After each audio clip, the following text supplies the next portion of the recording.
So situational awareness in a time of networked media.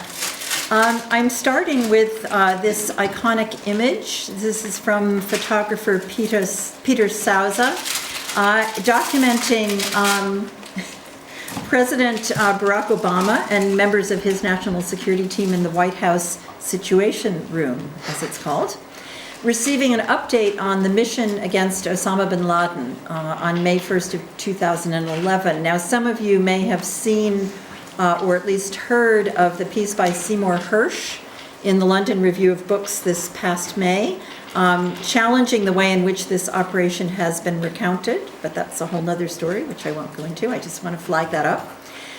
I'm using this image as my way in to what's probably an overly ambitious set of cases or examples that I want to put on the table for us to think together about mobile situations and situated media. I don't know if I had to go back and reread the title of this workshop every couple of days because I couldn't hold it in my head, but so mobile situations and situated media.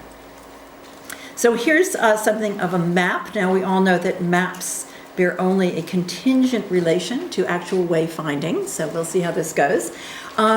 And there is a kind of temporality here as I think about how my research, past and present, could be brought into relation with our topic. So my plan is to talk about three what I think are actually somewhat interrelated cases, though they might not appear to be on the face of it.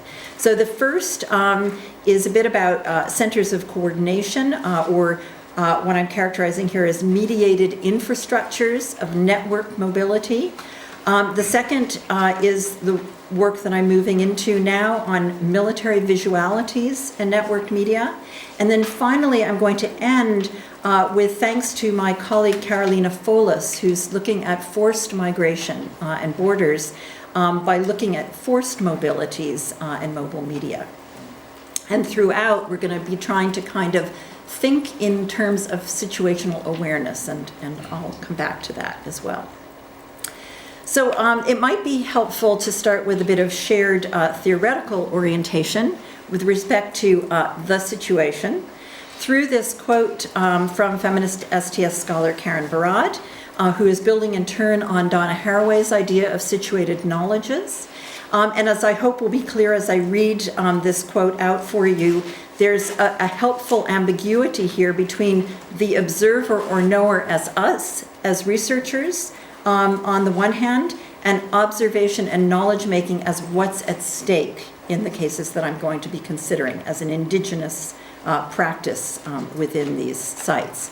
So Barad writes, "The point is not simply to put the observer or knower back in the world, as if the world were a container and we needed merely to acknowledge our situatedness in it, but to understand and take account of the fact that we too are part of the world's differential becoming. And furthermore, the point is not merely that knowledge practices have material consequences, but that practices of knowing are specific material entanglements that participate in reconfiguring the world." So practices of knowing are specific material entanglements that participate in reconfiguring the world. So in other words, we're implicated in making the worlds that we observe and that we inhabit through our articulations of them. We and they, those who we are researching, are neither outside of the world nor are they inside of it. Rather, we are together part, as Barad puts it, of the world's becoming. So correspondingly, we're not outside of the situations in which we find ourselves. And it's very hard because the language that we have says we are in a situation, but of course we're never outside of them. Nor are we ever inside of them, but rather situations are effects of the multiple discourses and practices through which they are historically articulated and enacted and variously reproduced or transformed. So of course there's history here, there's cumulative effects, there are well entrenched circumstances that are being variously repeated or transformed. But this sense of this idea that we are part of the world's becoming rather than in some kind of inside or outside relation, and that situations are generatively constituted through the same practices through which we articulate them is a really important kind of orientation going forward. Okay, so to make this more concrete, let me go to the first case, which I'm thinking of here as my own encounter with what in this context we might think of as a situation room. This is the ground operations room for one airline at an airport on the west coast of the United States in the late 1980s, early 1990s, when I encountered this site. And I've written about this site as an instance of a larger category of what we might call, following Latour and his centers of calculation, centers of coordination. So these are control rooms, emergency dispatch centers of the kind that Monica and her colleagues have been immersed in, and the like.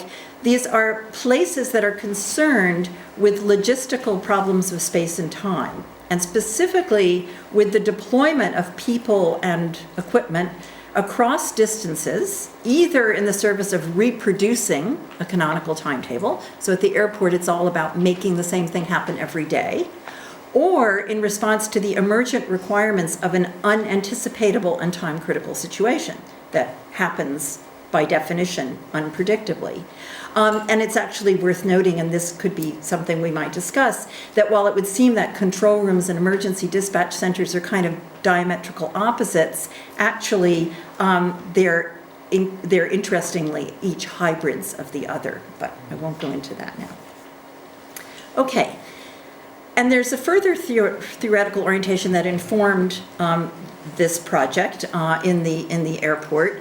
And that is towards what I'm calling here normative prescriptions of various kinds. So I've listed a bunch here: plans, policies, procedures, rules, conventions, instructions, recipes, maps, et cetera, an orientation to these which are traditionally prescriptions that are taken as, again, separate from, outside of practice.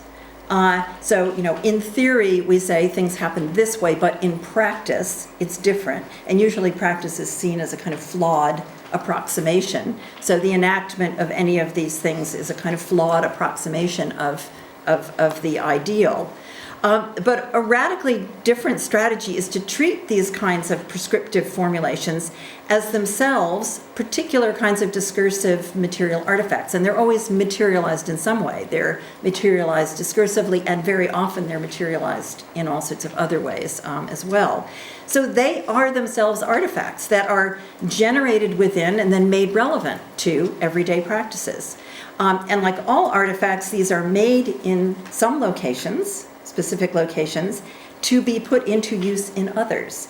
And in fact, the more you think about it, the more resemblances there are between these normative prescriptions and devices or other kinds of designed artifacts, with all of the problematic relations between the different locations of design and use that we've become familiar with through our study of technologies. So thinking about these kinds of normative prescriptions themselves as artifacts was one of the things that we were interested in doing in the study of this airport control room.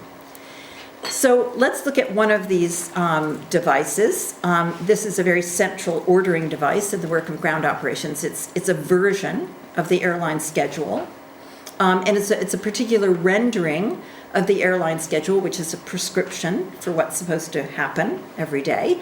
And this is a rendering that's called a complex sheet because it's about relations between incoming and outgoing flights, and in particular what is supposed to move between one plane and another while the planes are on the ground. It's also, this one is a particular kind of historical artifact. It's a particular moment in media history where central computer systems were producing this kind of grid, which was then being printed out because this was before the day of the handheld device. So these were being printed out and then carried around and layered with annotations as they were put into use. Now, there are many stories that I could tell about the schedule, including its history. Joanne Yates, among others, has written about the history of the schedule as an artifact in the emergence of the railroad in North America. In her 1989 book, Control Through Communication. So we could be thinking about the history of schedules, the ways in which it enabled what we now think of as large-scale organization, the ways in which scaling up is dependent on this kind of artifact, both generally and more specifically in relation to logistics. But the point I want to make for our purposes here has to do with the schedule as what we can think of as a technology of accountability. So in the original paper where I presented some of the work that we did in the control room and analyzing that work closely, I opened with Michael Lynch's classic paper, The Externalized Retina, a classic in STS, published in 1988, just before we were engaged in this project, in which he examines the technology of diagrammatic images in the work of biology. And among the examples that he discusses is a scientist working on tracking the movement of lizards within a given habitat. So he describes how an array of wooden stakes is driven into a plot of ground to form a grid, against which then the movements of the lizards can be plotted. And in order to distinguish a lizard within this habitat from its fellows and to aid in the process of tracking, each lizard is assigned a unique identification number, very much like the airplanes in our research site. And so the grid and the numbers together then provide the basis for a diagrammatic representation of and for claims about lizard behavior, how lizards actually move around in their habitats. Now, in the documentary practices of the life sciences, the diagram mathematizes and makes claims about the nature of objects, right? So through the impositions of the grid, lizards come to be articulated as occupying territories within a kind of graphically depictable shape, in much the same way that airplanes can be diagrammed as moving through time and across space within the orderly array of the airline schedule. But, of course, in the case of lizards, and this was the central point of my argument, their movement is taken by their observers to be independent of the tracking process, right? The lizards don't know from grids and numbers and so forth. That is, it's a natural event of which the technology of the grid and its numbers is just providing a map. In airport operations, in contrast, of course, the movement of planes is itself coordinated within a process of which the schedule and its numbers are an indigenous part. It's as if the lizards were organizing themselves in relation to the diagrammatic representations of the scientist. So like the lizard diagram, the schedule represents a course of events as coordinates on this kind of two-dimensional grid, but the work of the grid and its mathematizations in the airport is not to explicate the airplane's behaviors, but rather to enjoin the plane and its personnel into a specific course of practical action. It is prescriptive in that sense, not only descriptive. So it's in this sense that the airline schedule is also a kind of disciplinary technology in the Foucauldian sense. So more precisely, the schedule is a technology of accountability that is a device that's simultaneously a resource for the participants themselves in organizing their own activities, making themselves intelligible to each other, and also a regime that's created somewhere else to which their activities are accountable. They have to demonstrate that they've done things according to the schedule. And of course, there's a lot more that I could say about that.